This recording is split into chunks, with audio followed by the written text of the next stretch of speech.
कुछ question solve करते हैं, ठीक है। एपी का ही कुछ क्वेश्चन को सॉल्व करते हैं।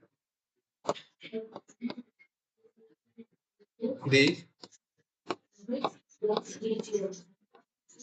sum of 4th and 8th terms of an AP is 24 and the sum of its 6th and 8th term, ये लिखोगे 10 कर लो, and 10th term is 44. Find the sum of first 10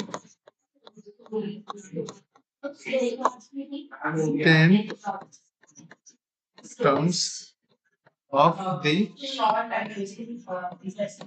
AP, ठीक है। First 10 term of the AP आइए। अब बताओ ये कैसे बनेगा जल्दी से।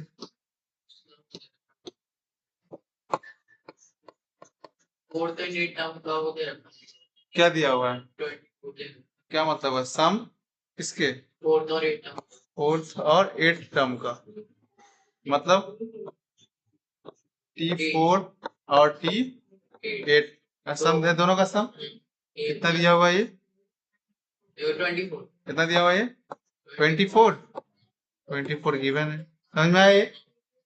उसके बाद आगे क्या बोल रहा है, एंड और the sum of 6th and 10th term, फिर से क्या दिया हुआ है, 6th और 10th टर्म का, 6th and term 10th term का सम कितना दिया हुआ है, 44, ठीक है ये। उसके बाद निकालना क्या है, फाइंड करना क्या है, सम ऑफ फर्स्ट 10th टर्म, मतलब कि निकालना क्या है, 10th टर्म, S10 निकालना है अपने को, क्या निकालना है, S10, sum of 10th term, first 10th term निकालना है, क्या होगा मतलब जो निकल के आएगा ना इसका 10th टर्म क्या निकलेगा। अब ये 10th टर्म निकालने का अपने पास ए चाहिए, एन का वैल्यू तो 10 पता चल गया, ठीक है, ए चाहिए और डी चाहिए, इसके हेल्प से इसके और इसके हेल्प से ए एंड डी निकल जाएगा। हाँ। अच्छा T4 को क्या लिखेंगे, A+3D, हाँ A+3D, ये प्लस आ गया यहाँ पे, इसको T8 को क्या लिखेंगे, A+7D इज इक्वल टू 24, है ये समझ में अच्छे से। ये क्वेश्चन ये पूछे हुआ है PYQ में, ठीक है, ये PYQ में क्वेश्चन पूछे हुआ है, ये 2012 में पूछा था ये, ठीक है, EBSE 2012 में पूछा हुआ है। अब इसमें ये क्वेश्चन ऐसा क्वेश्चन बार बार पूछता है, ये 12 में पूछा, उसका 17 में भी पूछा हुआ था, चेंज करके पूछता है, यहाँ पे टर्म चेंज कर देगा, बस थीम तो यही है, दो टर्म का सम दिया हुआ है, ठीक है। अब देखो ए प्लस ए कितना हो जाएगा, ये 2a हो जाएगा, 2a plus 3d plus 7d कितना हो जाएगा 10d इज इक्वल टू 24। अब ये दोनों में से क्या करेंगे, 2 तो कॉमन ले सकते हैं ना, 2 कॉमन ले लेंगे तो क्या बच जाएगा, a plus 5d is equal to 24। अब ए से क्या 2 से क्या करेंगे, इसको डिवाइड दे सकते हैं क्योंकि ये दोनों मल्टीप्लाई में है, a plus 5d is equal to 24/2 हो जाएगा, इसको डिवाइड देंगे तो 12 आ जाएगा ये, तो मतलब a प्लस 5d एक इक्वेशन बन के आया, फर्स्ट इक्वेशन इसको सपोज कर लेंगे, एक यहाँ से बन गया इक्वेशन। अब इसको क्या लिखेंगे, T6 को क्या लिखेंगे, a प्लस 5d, T10 को क्या लिखेंगे, a plus 9d is equal to 44। Same तरीका है ना सॉल्व करने का, बोलो। अब ये a plus a 2a sorry plus 5d plus 9d कितना हो गया 14d इज इक्वल टू 44, ठीक है इतना। अब इसमें से 2 कॉमन ले लेंगे तो क्या बच जाएगा, a प्लस 7d बचेगा कि नहीं बचेगा? Is equal to 44। अब 2 से उसको डिवाइड कर देंगे। a plus 7d is equal to 44/2 22 हो जाएगा। a plus 7d is equal to 22 हो जाएगा। ये कौन सा इक्वेशन आ गया? सेकंड। अब ये दोनों लीनियर इक्वेशन इनटू वेरिएबल आ गया, ए और डी दो वेरिएबल हो गया। अब ये दोनों को linear equation into variable substitution method से सॉल्व कर देंगे। कर देंगे। तो अब क्या करें, इसमें ए है, इसमें भी ए है, इसमें से अगर इसको माइनस कर दे या सेकंड में से इसको माइनस कर दो, जो मानो। सेकंड इक्वेशन में से फर्स्ट इक्वेशन को सब्सट्रैक्ट कर देंगे। कर देंगे। अब चलो सेकंड इक्वेशन है क्या? a plus 7d is equal to 22। a plus 5d is equal to 12। Subtract करना है ना। अब ये a में से a सब्सट्रैक्ट हो जाएगा तो कैंसिल आउट हो जाएगा। 7d में से 5d चला जाएगा तो कितना बचेगा? 2d। 22 में से 12 चला जाएगा तो क्या बचेगा? 10। यही तो बचेगा। d इज इक्वल टू क्या हो जाएगा? 10/2। होगा कि नहीं होगा? सब बोलो। होगा। इसको सॉल्व करेंगे तो क्या आएगा? 5 आएगा। तो d का वैल्यू कितना आ गया? 5 आ गया। अब d का वैल्यू ये इक्वेशन में या ये इक्वेशन फर्स्ट है, इक्वेशन सेकंड, दोनों में से किसी एक में सब्स्टिट्यूट करो, पुट करो d का वैल्यू, तो वैल्यू आ जाएगा अपने पास। a का वैल्यू आ जाएगा। तो यहाँ लिखेंगे फ्रॉम इक्वेशन फर्स्ट। पहला में ही पुट करते हैं। तो फर्स्ट इक्वेशन है क्या, वो पहले लिखते हैं। a plus 5d is equal to 12।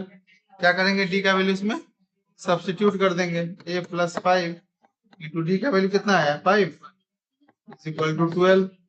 क्या हो जाएगा? a प्लस 25 होगा is equal to 12। a is equal to क्या हो जाएगा? 12 माइनस 25 क्या आ जाएगा? -13 हो जाएगा a का वैल्यू। होगा कि नहीं होगा? a का वैल्यू -13 हो गया, d का वैल्यू 5 हो गया। अब अपने को निकालना क्या है? S10 निकालना है। यही निकालना है ना? S10 निकालना है।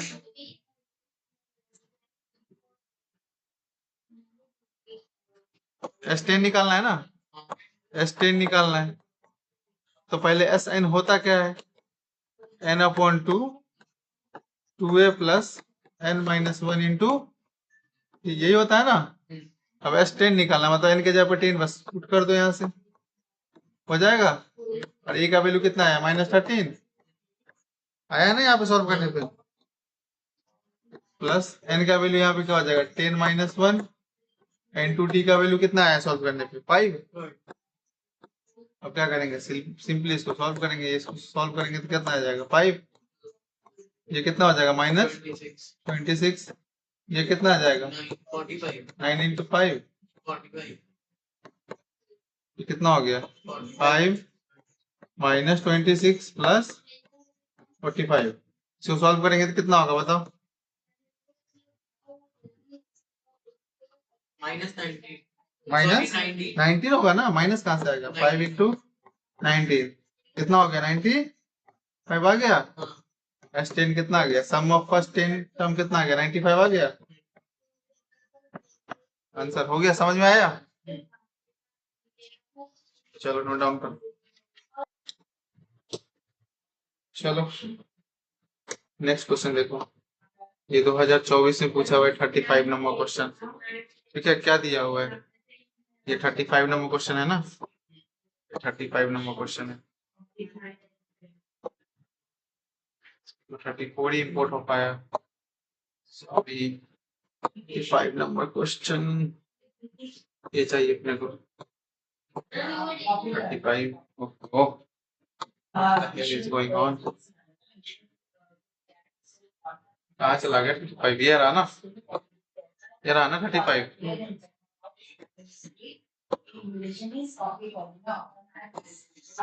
दिख रहा है? ये क्वेश्चन है 35 नंबर। 5 नंबर में पूछा हुआ है। 2024 का क्वेश्चन है ये। सीबीएसई 2024 में पूछा हुआ है। क्या दिया हुआ है? In n A P S n दिया हुआ है। क्या दिया हुआ है? S n is equal to 4n square minus n, ये गिवन है। ओके, देन फाइंड करना है तुमको, फर्स्ट टर्म निकालना है। क्या निकालना है? फर्स्ट टर्म निकालना है, कॉमन डिफरेंस भी निकालना है, डी का वैल्यू भी निकालना है। ठीक है, उसका एपी लिखना है, सीक्वेंस, एपी का सीक्वेंस जो होगा ना, एपी का सीक्वेंस जो होगा वो लिखना है। उसका निकालना है first term, find the term of AP is 107। कौन सा टर्म जो होगा एपी का वो 107 होगा, 107 होगा, वो निकालना है। ठीक है, कौन सा एपी का टर्म 107 होगा वो निकालना है। ये क्वेश्चन मैंने बताया था पिछले क्लास में इस तरह का। इसमें कैसे निकालेंगे, अप्रोच करके दिखाओ, कुछ तो करो इसमें, बनाओ बनाओ इसको थोड़ा सा। नहीं हुआ क्या? मैंने ये बताया था ना तुमको, एस एन अगर निकालना है किसी का, अगर एस एन का एक फॉर्मूला ये बताया था, S n minus S n, sorry sorry sorry sorry sorry sorry, T n बताया था ना मैंने निकालना। टी एन जब निकालेंगे एक, तो एस एन माइनस वन होता है, ये बताया था। इसका क्या मतलब हुआ? अगर यहाँ पे टर्म थ्री निकालेंगे तो क्या लिख सकते हैं? टर्म थ्री निकालना होगा तो क्या हो जाएगा? Term three minus S three minus one two, मतलब टर्म अगर थ्री निकालना होगा, थर्ड टर्म निकालना होगा एपी का, सम अगर क्वेश्चन में दिया हुआ है तो sum of third term minus sum of second term निकलेंगे तो टर्म थर्ड निकल जाएगा। उसी तरह से अगर टर्म टू निकालना होगा तो कैसे निकालेंगे? S two minus S one निकालेंगे, और टर्म वन जो होगा वो क्या हो जाएगा? अगर टर्म वन में लिखोगे, अगर ये एस वन हो गया, ये minus S one minus one, तो जीरो हो जाएगा। तो क्या हो जाएगा? टर्म वन एस वन के बराबर ही होगा। सम ऑफ फर्स्ट टर्म जो होगा वो टर्म वन के बराबर होगा, फर्स्ट टर्म के। टर्म टू जो होगा second term minus sum of second term minus sum of first term हो जाएगा। टर्म थ्री निकालना होगा तो sum of third term minus sum of second term हो जाएगा। तो एपी लिखने के लिए कम से कम दो तीन टर्म चाहिए, वो बन जाएगा इसके हेल्प से। अब यहाँ पे एस एन जो दिया हुआ है, एस एन दिया हुआ है ना, एस एन जो दिया हुआ है, S n is equal to 4n square minus n. अब यहाँ पे क्या करेंगे? एन इज इक्वल टू क्या लेंगे? वन अगर लेंगे, n is equal to one लेंगे तो क्या हो जाएगा बताओ? ये क्या हो जाएगा? S one is equal to 4 into one का होल स्क्वायर माइनस वन, यही होगा। एस वन जो होता है वो किसके इक्वल होता है? टी वन के इक्वल होता है, टर्म वन के इक्वल होता है ना ये। तो इसको तो सॉल्व करेंगे पहले। ये कितना हो गया? 3 हो गया। एस वन का वैल्यू कितना आया? 3 आया। और एस वन को ही क्या बोलते हैं? टर्म वन भी बोलते हैं ना। तो टर्म वन का वैल्यू कितना आ गया? 3 आ गया। आया कि नहीं आया? सो बोलो, आया कि नहीं आया? तो अपने पास टर्म वन जो है वो कितना आ गया? 3 आ गया। ठीक है, अब एस टू निकालेंगे, एस टू तो निकालना पड़ेगा ना। अब एस टू क्या हो जाएगा बताओ? एस टू इसी के हेल्प से निकाल देते हैं। यहाँ पे एस टू यहाँ निकालते हैं, एस टू कितना होगा बताओ? N is equal to two ले लो, तो टू पुट कर देंगे, एस टू आ जाएगा। 4 इंटू टू का होल स्क्वायर माइनस टू, यही तो। कितना हो जाएगा? 4 इंटू फोर माइनस टू, कितना होगा ये? 16 माइनस टू कितना हो गया? 14 हो गया। एस टू आ गया।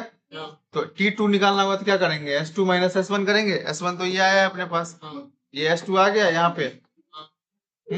तो टी टू क्या हो जाएगा? टी टू क्या हो जाएगा? S two minus S one, होगा कि नहीं होगा? तो एस टू कितना है? 14 माइनस एस वन कितना है? 3, कितना हो गया? 11 हो गया। अब कॉमन डिफरेंस अगर निकालना है अपने को, डी, डी तो दो टर्म से भी निकल जाता है। तो डी कैसे निकालते हैं? डी इज इक्वल टू क्या होता है? Term two minus term one होता है ना। फर्स्ट सेकेंड टर्म में से फर्स्ट टर्म माइनस कर देते हैं, जैसे ये लिखा रहता है ना इसे, term one term two term three, ऐसे ऐसे करके एपी का सीक्वेंस लिखा हुआ रहता है। तो कॉमन डिफरेंस क्या करते हैं? इसमें से इसको सब्सट्रैक्ट करते हैं, इसमें से इसको सब्सट्रैक्ट करते हैं, कॉमन डिफरेंस आता है। तो टी2 में से टी1 अगर सब्सट्रैक्ट कर देंगे तो कॉमन डिफरेंस आ जाएगा। टी2 कितना दिया हुआ है? कितना आया निकल के? कितना निकल के आया? 11 माइनस टर्म वन कितना आया? 3, कितना हो गया? 11 minus 8. 8 आ गया ना। तो डी का वैल्यू कितना आ गया? 8 आ गया। आया कि नहीं आया? डी का वैल्यू 8 आ गया है। फर्स्ट टर्म कौन होगा? इसी को, टर्म वन को ही तो फर्स्ट टर्म बोलते हैं। तो फर्स्ट क्वेश्चन में जो पूछा है, find the first term and the common difference, निकल गया? निकला कि नहीं निकला? सो बोलो। डी का वैल्यू ये निकल गया और ए का वैल्यू 3 है। फर्स्ट टर्म सॉल्व हो गया। हाँ इसका सेकेंड में क्या करना है, राइट द एपी। अब इसके हेल्प से एपी नहीं लिख सकते हैं, एपी कैसे लिखते हैं, एपी कैसे लिखते हैं, एपी कैसे लिखते हैं, फर्स्ट टर्म में ए होता है, सेकंड में ए प्लस डी होता है, सेकंड में थर्ड में ए प्लस 2d होता है, इसी तरह से डॉट डॉट डॉट लिखते हैं। और ए और डी का वैल्यू तो अपने को पता है, फर्स्ट जो सॉल्व किया, ए का वैल्यू यहाँ पुट कर दो, कितना 3, सेकंड टर्म ये निकलना होगा तो कितना होगा 3 + 8, इसका ये भी कितना होगा 3 + 2 × 8 डॉट डॉट डॉट, ये कितना हो गया 3, ये कितना हो गया 11, ये कितना हो जाएगा 19, डॉट डॉट डॉट, आ गया एपी का सीक्वेंस 3 11 19। सेकेंड भी सॉल्व हो गया, तो बताओ सेकेंड भी सॉल्व हो गया। अब क्या थर्ड में क्या निकालना है, विच टर्म, मतलब एन का वैल्यू निकालना है। एपी जो कि 107 दिया हुआ है, मतलब टीएन कितना दिया हुआ है, टीएन कितना दिया हुआ है थर्ड में, थर्ड में क्या निकालना है, एन का वैल्यू निकालना है, और एपी का टीएन कितना दिया हुआ है 107। अब इसके हेल्प से एन का वैल्यू नहीं आएगा, टीएन को क्या लिखते हैं, टीएन का फॉर्मूला पता है ना, टीएन दिया हुआ है ना, टीएन इज इक्वल टू क्या होता है, ए प्लस n - 1 × d, ठीक है। टीएन का वैल्यू कितना दिया है 107, ए का वैल्यू कितना है अपने पास 3, प्लस एन का वैल्यू तो निकालना ही है, और डी का वैल्यू कितना है अपने पास 8, आया ना 8। अब इसको सॉल्व कर देंगे बस, 3 + 8 n - 8 कितना हो जाएगा 3 + 8n - 8, अब ये क्या हो जाएगा -8, अब +3 -5 हो जाएगा, -5 हो जाएगा कि नहीं होगा, 107 इज इक्वल टू -5 + 8n, क्या करेंगे -5 को इधर लाएंगे, +5 हो जाएगा, ये ऐड करेंगे कितना होगा 112 112। अब n का वैल्यू कैसे निकालेंगे, 112 को 8 से डिवाइड देंगे, कितना आएगा 2 4 are 8 2 5 are 10 2 6 are 10 2 2 are 4 sir करके बताओ बताओ,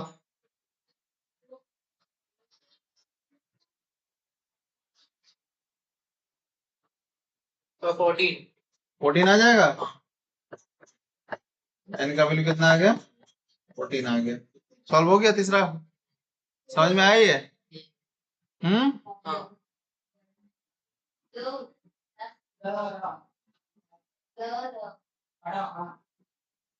नोट डाउन करो, 5 नंबर आ गया। क्या करना है क्वेश्चन में, एस एन जो दिया हुआ रहेगा तो S1 S2 सब निकाल लेंगे, दो टर्म कम से कम, ठीक। तो n का वैल्यू अगर जब 1 पुट करेंगे तो S1 का वैल्यू कितना आएगा 3 आएगा, तो S1 जो होता है वो टर्म 1 के बराबर ही होता है, सम ऑफ फर्स्ट टर्म तो फर्स्ट ही टर्म होता है वो, तो वो आ जाएगा।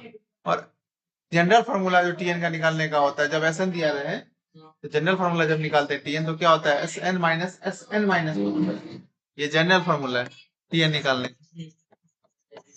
जनरल फॉर्मूला है, ठीक है। उसके बाद अगर एग्जांपल में बता रहा हूं मैं, अगर T3 निकालना है तो T3 यहाँ n के जगह पे 3 पुट करेंगे, -3 - 1 2 हो जाएगा, मतलब T3 जब निकालेंगे तो S3 - S2, अगर मतलब S3 और S2 पता है तो टर्म 3 निकल जाएगा, टर्म 2 निकालना होगा तो S2 - S1, मतलब S2 पता हो S1 पता हो तो टर्म 2 निकल जाएगा, और टर्म 1 तो S1 के बराबर ही होगा, सॉल्व करके बता दिए यहाँ पे। समझ में आया ये। इसी तरह से फिर N2 यहाँ पे वैल्यू पुट किए तो N2 में पुट किए तो S2 कितना आ गया 14 आ गया, आ गया तो 14 आ गया, तो S2 और S1 आ गया है, टर्म 1 तो फर्स्ट टर्म हो ही गया, टर्म 2 कैसे निकालेंगे S2 - S1 होगा, टर्म 2 कैसे निकालेंगे S2 - S1, तो S2 कितना है अपने पास 14 - 3 कितना हो गया 11 हो गया, दो टर्म आ गया तो कॉमन डिफरेंस निकालने के लिए दो टर्म काफी है, तो कॉमन डिफरेंस कैसे निकालते हैं, टर्म 2 - टर्म 1, उसके हेल्प से टर्म 2 कितना आया अपने पास 11 -3 कर दिया तो कितना आ गया 8 आ गया, और फर्स्ट टर्म तो 3 दिया हुआ ही है, पहला पोर्शन सॉल्व हो गया। दूसरे में बोल रहा था एपी का सीक्वेंस निकलने के लिए, एपी का सीक्वेंस फर्स्ट क्या होता है टर्म ए, सेकंड ए प्लस डी होता है, थर्ड टर्म ए प्लस 3 2d होता है, ऐसे ऐसे करते करते लिखते हैं। तो ए का वैल्यू यहाँ से सब्स्टिट्यूट कर दिया, डी का वैल्यू सब्स्टिट्यूट करके सॉल्व किया, तो ये एपी का सीक्वेंस ये बन के आ गया, आ गया। इसके बाद थर्ड टर्म में निकालना था which term of AP is 107। इस सीक्वेंस में एपी का जो सीक्वेंस है इसमें कौन सा टर्म जो है 107 आएगा, मतलब एन का वैल्यू निकालना है, नंबर ऑफ टर्म। तो एन का वैल्यू निकालना है अपने को। टीएन कितना दिया हुआ है 107 दिया हुआ है। अब टीएन का फॉर्मूला क्या होता है, A plus N minus D. TN के जगह पे 107 सब पुट कर दिए वैल्यू, और ए की जगह पे वैल्यू 3 पुट कर दिए, डी के जगह पे वैल्यू 8 पुट कर दिए। इसको सॉल्व किए तो अपने पास एन का वैल्यू निकल के कितना आया 14 आया। समझ में आया ये? चलो इसको नोट डाउन करो।